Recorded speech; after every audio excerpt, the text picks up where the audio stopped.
नमस्कार साथियों, स्वागत है आपके अपनी ऑनलाइन प्लेटफॉर्म एजुकेशन फैक्ट्री पर। तो जैसा कि आपको पता है, आज है 12 फरवरी और 12 फरवरी से संबंधित जितने भी मोस्ट इंपोर्टेंट क्वेश्चन रहने वाले हैं उनकी अपने क्या है चर्चा करेंगे। जो भी बच्चे पहली बार चैनल पे आए हैं वो पहले चैनल को सब्सक्राइब करना नहीं भूलें और बेल आइकन जरूर दबा दीजिए ताकि आने वाली वीडियो का नोटिफिकेशन भी आप तक पहुंच सके। दूसरा, इस क्लास की जो पीडीएफ है वो आपको व्हाट्सएप और टेलीग्राम चैनल के माध्यम से मिलेगी, जिसका लिंक डिस्क्रिप्शन में दिया हुआ है। तो शुरुआत करने से पहले जो कल वाले क्वेश्चन उनकी रिपीट करेंगे, फिर आगे क्या चलेंगे। तो शुरुआत करते हैं पहले कल वाले क्वेश्चनों की।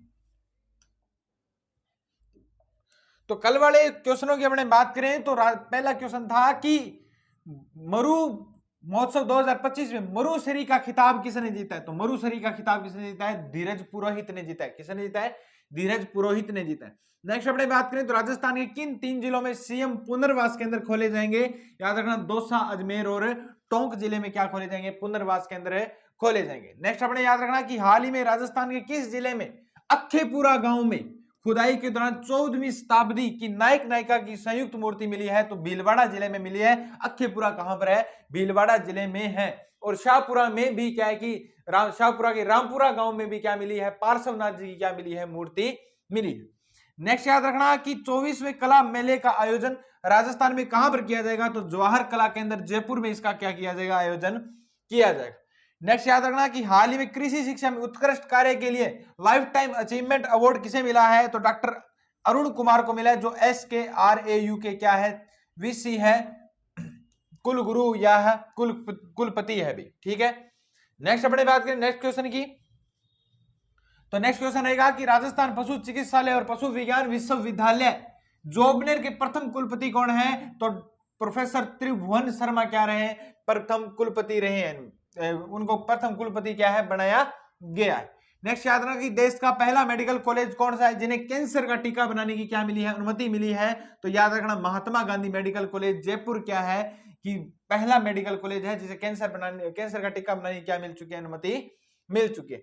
नेक्स्ट याद रखना कि बंगाल ग्लोबल बिजनेस समिट 2025 के दौरान राजस्थान सरकार ने किस राज्य की सरकार के साथ MOU पर हस्ताक्षर किया है? तो पश्चिम बंगाल सरकार के साथ क्या है? MOU पर क्या किए गए? हस्ताक्षर किए गए। नेक्स्ट अपने बात करें तो हाल ही में भारत और मिस्र की सेनाओं के बीच आयोजित संयुक्त सेना युद्ध अभ्यास साइक्लोन, याद रखना, साइक्लोन 2025 कहां आयोजित किया जाएगा? तो महाजन फील्ड रेंज बीकानेर में क्या इसका आयोजन किया जाएगा। ये तीसरा संस्करण है और 2025 का पहला सैन्य अभियान है, याद रखना, भारत और मिस्र के बीच में। नेक्स्ट अपने याद रखते हैं कि आईफा अवार्ड 2025 का आयोजन किस शहर में किया जाएगा? तो याद रखना, जयपुर में किया जाएगा। 8 और 9 मार्च 2025 को इसका आयोजन किया जाएगा भाई। नेक्स्ट अपने बात करना कि श्याम सुंदर स्वामी ने पैरा एथलीट 2025 में कितने पदक जीते हैं? तो याद रखना, 3 पदक जीते हैं, जिसमें 2 गोल्ड है और एक क्या है? सिल्वर पदक है। 2 गोल्ड है और क्या है? एक सिल्वर पदक है भी। ये याद जरूर रखना। तो ये थे कल वाले क्वेश्चन। अब अपने क्या है कि आज वाले क्वेश्चनों की चर्चा करते हैं जो मोस्ट इंपोर्टेंट है। तो कॉपी पेन लेकर क्या हो जाओ, तैयार हो जाओ, अपने क्या की चर्चा करेंगे।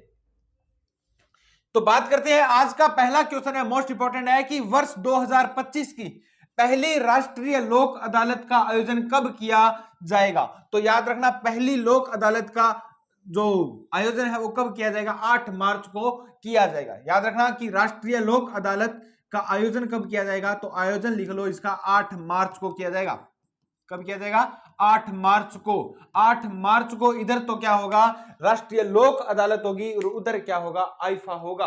जोधपुर में राष्ट्रीय लोक अदालत होगी और जयपुर में क्या होगा? आईफा का आयोजन होगा। तो दोनों याद रखना, आईफा और लोक अदालत दोनों मोस्ट इंपोर्टेंट है भाई। दोनों ही 8 तारीख है भाई। याद करना कि आयोजन स्थान कौन सा है? तो स्थान है Rajasthan high court. Rajasthan high court Jodhpur, Rajasthan उच्च न्यायालय जोधपुर में क्या उसका इसका आयोजन होगा। आयोजन करेगा कौन इसका? तो आयोजन याद रखना, करेगा कौन? तो रालसा व नालसा के द्वारा। रालसा व नालसा के द्वारा राजस्थान राज्य सेवा प्राधिकरण,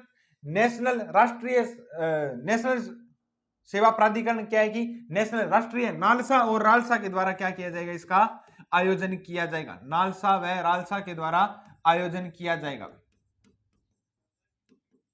याद रखना इसका मुख्य उद्देश्य क्या है। उद्देश्य क्या है कि आपसी सहमति से आपसी सहमति से आपसी सहमति से लंबित आपसी सहमति से लंबित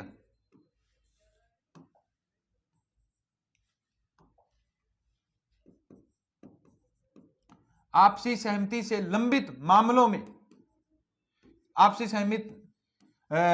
सहमति से लंबित मामलों का निपटारा, इसका मुख्य उद्देश्य याद रखना। आपसी सहमति से लंबित मामलों का निपटारा इनका क्या है, उद्देश्य है। क्या है, उद्देश्य है। ये याद जरूर है रखना। मेन बात ये क्या याद रखना कि ये क्वेश्चन आएगा कि वर्ष 2025 की पहली राष्ट्रीय लोक अदालत का आयोजन कब किया गया, ये जरूर याद रखना। क्वेश्चन मोस्ट इंपोर्टेंट क्या है, ये आपके लिए रहने वाला है। नेक्स्ट क्वेश्चन की ओर चलते हैं। नेक्स्ट क्वेश्चन है कि राजस्थान में, कि याद रखना कि राजस्थान में कौन सा है कि संशोधित पीकेसी परियोजना मैंने आपको बताया था, जो काली सिंध परियोजना थी जिसका नाम बदलकर क्या कर दिया, राम जल सेतु योजना कर दिया गया। पीकेसी परियोजना थी, पार्वती काली सिंध योजना थी जिसका नाम बदलकर क्या कर दिया, राम जल सेतु योजना कर दिया। इस प्रोजेक्ट के तहत राजस्थान के कितने जिलों को पेयजल सिंचाई उद्योग के लिए पानी मिलेगा, यह जरूर याद रखना क्योंकि मोस्ट इंपोर्टेंट है। तो 17 जिलों को क्या मिलेगा, पानी मिलेगा। कितने जिलों को मिलेगा, 17 जिलों को पानी मिलेगा। 17 जिले याद रखना। पहले तो हड़ौती वाले 4, सबसे पहले तो ये हड़ौती वाले 4 याद होने चाहिए। कोटा, बारां, बूंदी, झालावाड़। कोटा, बारां, बूंदी, झालावाड़। बूंदी, झालावाड़, ये याद रखना भी, ठीक है। फिर अपने बात करें तो नीचे से याद रखना कि करौली, मैप के हिसाब से रखना, करौली, सवाईमाधोपुर, करौली, सवाईमाधोपुर, धौलपुर, भरतपुर, डींग, अलवर, कोटपुतली बहरोड, कोटपुतली बहरोड, खेरथल तिंजारा, खेरथल तिंजारा। फिर अपने बात करें तो जयपुर, जयपुर के नीचे दौसा, टोंक आ गया, अजमेर आ गया, और एक अपने बात करें तो ब्यावर, नया जिला बन गया ब्यावर। केकड़ी को तो क्या पुनर्स्थापित जिला कर दिया। तो ये 17 जिले क्या है इसमें शामिल है भी। 4 तो हड़ौती वाले, फिर 5वां करौली, 6वां सवाईमाधोपुर, 7वां धौलपुर, 8वां भरतपुर, 9वां डींग, 10वां अलवर, 11वां कोटपुतली बहरोड, 12वां खेरथल तिंजारा, 13वां अपनी बात करें जयपुर, 14वां दौसा, 15वां टोंक, 16वां अजमेर, 17वां ब्यावर जिले क्या है इसमें शामिल है। देखो मैप के हिसाब से याद करोगे तो बिल्कुल याद हो जाएंगे, नहीं तो क्या है कि याद नहीं होंगे। रट्टा मारने से कभी भी कोई चीज याद नहीं होती भी, ठीक है। तो 17 जिले शामिल है किस जल में, राम जल सेतु परियोजना में। ये जरूर क्वेश्चन पूछा जाएगा। अब याद रखना इसमें पानी कितना मिलेगा, याद रखना 17 जिलों को पानी कितना मिलेगा, तो 3310, कितना, 3310 MCM मिलेगा। 3310 MCM में पानी मिलेगा। MCM मतलब 3310 मीटर क्यूबिक वाटर, क्या है कि मीटर पानी मिलेगा भाई। कितना, 3310 MCM पानी मिलेगा, या देखना 331 करोड़ क्यूबिक मीटर क्या मिलेगा इसमें, पानी मिलेगा। 17 जिलों को कितना पानी मिलेगा, तो 331 करोड़ क्यूबिक मीटर क्या मिलेगा, पानी मिलेगा। ये याद जरूर रखना। इस परियोजना में बाकी की बात अपने लिखा दी है। पहले इसका परियोजना क्या नाम था, कौन सी नदी पर बनाई गई है, और किन किन के मध्य समझौता है। तो पीकेसी जल परियोजना के बारे में जरूर क्या क्वेश्चन आएगा। नेक्स्ट क्वेश्चन की बात करते हैं। नेक्स्ट क्वेश्चन है कि राजस्थान में 1 गीगावाट सौर परियोजना के विकास के लिए भारत की किस कंपनी ने ब्लू लीफ एनर्जी सिंगापुर के साथ क्या है, साझेदारी की है। तो ब्लू लीफ कंपनी कहां की है, सिंगापुर की है, जिसके साथ भारत ने क्या है कि साझेदारी की है। तो भारत की कंपनी कौन सी है, तो भारत की कंपनी याद रखना जैक्सन ग्रीन है। कौन सी है, जैक्सन ग्रीन व ब्लू लीफ इसका भी जरूर नाम रखना, blue leaf energy, blue leaf energy. इन दोनों के मध्य क्या हुआ है, एमओयू, इन दोनों के बीच में क्या है, साझेदारी हुई है, एमओयू पर हस्ताक्षर हुए 1 गीगावाट सौर ऊर्जा परियोजना के लिए। याद रखना जैक्सन ग्रीन कहां की है, भारत की है, कहां की है, भारत की है। और ब्लू लीफ कहां की है, तो ब्लू लीफ सिंगापुर की है, कहां की है, सिंगापुर की कंपनी है। इन दोनों के बीच में क्या है, समझौता हुआ है। याद रखना दोनों के बीच में 400 मिलियन, कितना, 400 million American dollar, 400 million American dollar, या अपने भारतीय रुपए की बात करें तो 3400 करोड़ रुपए, कितना, 3400 करोड़ रुपए निवेश किया जाएगा इस सौर ऊर्जा पर। क्या है, कितना, दोनों कंपनियों के द्वारा कितना रुपए निवेश किया जाएगा, 400 मिलियन अमेरिकन डॉलर पूछ लिया जाए तो भी आपका बताना चाहिए। अगर पैसे पूछ ले तो 3400 भारतीय रुपए, 3400 करोड़ रुपए क्या है, निवेश किए जाएंगे 1 गीगावाट सौर परियोजना विकास के लिए। तो याद रखना जैक्सन कंपनी और ब्लू लीफ कंपनी के बीच में क्या हुआ है, समझौता हुआ है, जिसमें कितने रुपए निवेश किए जाएंगे, तो 400 मिलियन अमेरिकन डॉलर क्या किए जाएंगे, निवेश किए जाएंगे। इस क्वेश्चन के बारे में क्या है, इतनी बातें याद रखना। नेक्स्ट क्वेश्चन की ओर चलते हैं। नेक्स्ट क्वेश्चन है कि राजस्थान सरकार ने इलेक्ट्रिक वाहनों को बढ़ावा देने के लिए कितने करोड़ रुपए का ई व्हीकल प्रमोशन फंड गठित किया है। तो ई इलेक्ट्रिक वाहनों को गठित करने के लिए कितना जो करोड़ रुपए का ई व्हीकल प्रमोशन गठन किया है, जो प्रमोशन गठित किया है, तो याद रखना 200 करोड़ रुपए क्या है, गठित किया है। कितने रुपए गठित किया है, 200 करोड़ रुपए गठित किया है। याद रखना ये किन वाहनों पर लागू होगा, तो याद रखना लागू होगा 1 सितंबर 2022, 1 सितंबर 2022 के बाद में जितने भी वाहन खरीदे गए हैं उन पर क्या होगा, ये लागू होगा। भाई ये ई व्हीकल प्रमोशन फंड है जो किस पर लागू होगा, जो 1 सितंबर 2022 के बाद में इलेक्ट्रिक वाहन खरीदे गए हैं उन पर क्या है, लागू होगा। मोस्ट इंपॉर्टेंट क्वेश्चन है, याद रख लेना। नेक्स्ट क्वेश्चन की ओर चलते हैं। नेक्स्ट क्वेश्चन है इसका कि किसानों को फसल के रोग और उनके उपचार की जानकारी के लिए, फसल के रोग और उपचार की जानकारी के लिए कौन सा ऐप लॉन्च किया गया है, तो याद रखना एनपीएसएस ऐप लॉन्च किया गया है। क्या है, कौन सा, मोस्ट इंपॉर्टेंट है, एनपीएसएस ऐप लॉन्च किया गया। कौन सा किया गया, एनपीएसएस ऐप क्या है, लॉन्च किया गया है। ये याद रखना एआई ऐप है, एआई है, आर्टिफिशियल इंटेलिजेंस ऐप पर क्या है, एआई पर आधारित ऐप है, एआई पर आधारित क्या है, ऐप है। ऐप एआई पर क्या है, आधारित है, ऐप है। एआई के बारे में और बात बता दूं कि भारत का प्रथम एआई विश्वविद्यालय, याद रखना कि भारत का प्रथम एआई विश्वविद्यालय, आर्टिफिशियल इंटेलिजेंस विश्वविद्यालय कहां पर बनेगा, तो महाराष्ट्र में बनेगा। विश्वविद्यालय बनाया जाएगा कहां पर, महाराष्ट्र में बनाया जाएगा। कहां पर बनाया जाएगा, महाराष्ट्र में बनाया जाएगा। ये इंडिया का करंट अफेयर भी क्या है, थोड़ा सा याद रखना कि भारत का प्रथम एआई विश्वविद्यालय महाराष्ट्र में बनाया जाएगा। याद रखना जो एनपीएसएस ऐप है ये भी क्या है, एआई पर क्या है, आधारित ऐप है। इसमें ऐप में क्या है कि किसान रोग की फोटो खींचकर या वीडियो अपलोड कर रोग या किसी कीट की, रोग या कीट लिखना,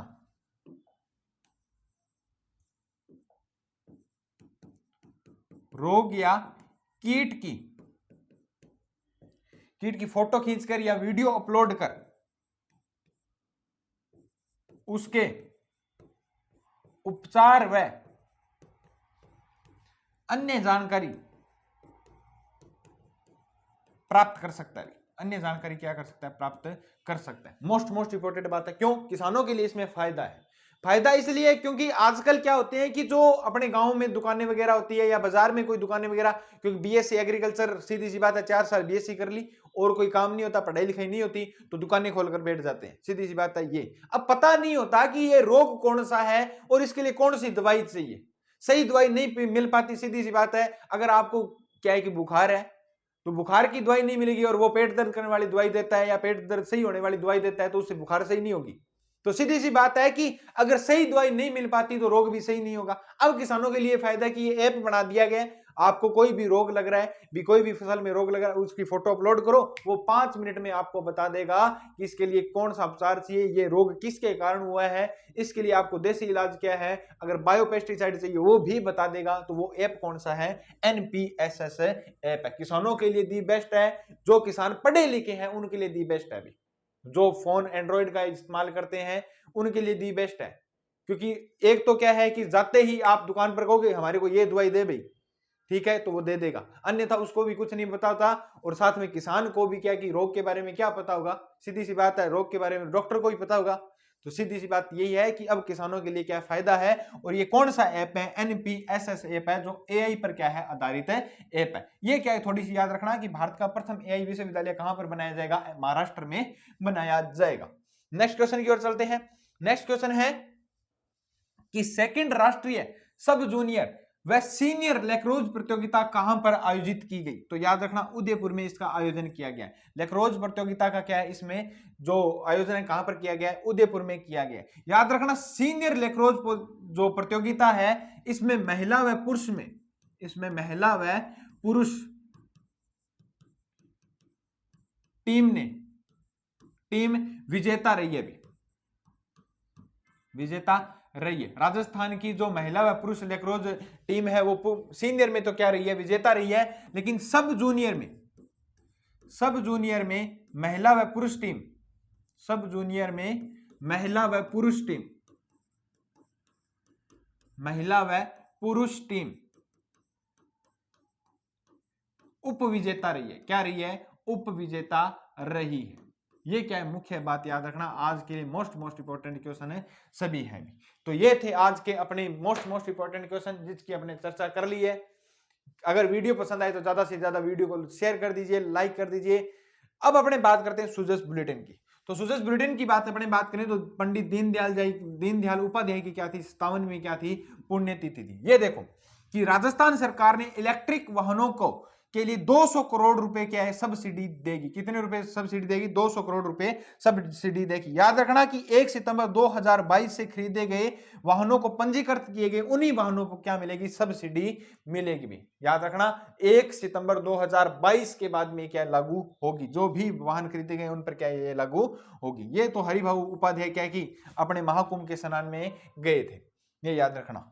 नेक्स्ट अपने बात करें तो सेडल बांध का क्या है, निरीक्षण किया है किसने, मुख्यमंत्री जी ने। ये याद रखना कि मुख्यमंत्री अनुप्रति योजना की तारीख बढ़ाकर कितनी कर दी गई है, 15 फरवरी कर दी गई। कितनी कर दी है, 15 फरवरी कर दी गई है। और ये क्या है कि भर्तियों के बारे में है कि सहायक आचार्य हिस्ट्री के साक्षात जो इंटरव्यू है वो 20 फरवरी को है, और सहायक आचार्य न्यूक्लियर मेडिसिन व